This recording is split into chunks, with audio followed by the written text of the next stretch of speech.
અમદાવાદમાં દિલ્હીની હોટલમાં સર્જાયેલી આગની ઘટનાના અનુસંધાને જિલ્લા શિક્ષણ અધિકારી કચેરી એક્શન મોડમાં આવી છે।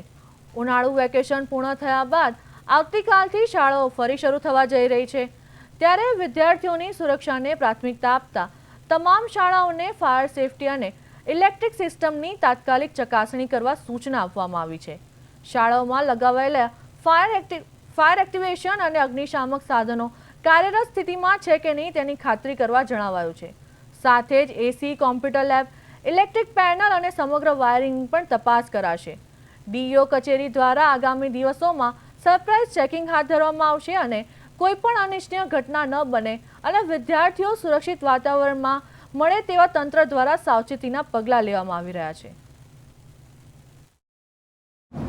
તમામે તમામ શાળાઓને ફાયરને લઈને દર મહિને એની પાસેથી રિપોર્ટ પણ માગવામાં આવે છે અને ફાયર એનઓસી સહિતની જ શાળાઓ અમદાવાદ શહેરમાં આજ દિન સુધીમાં છે।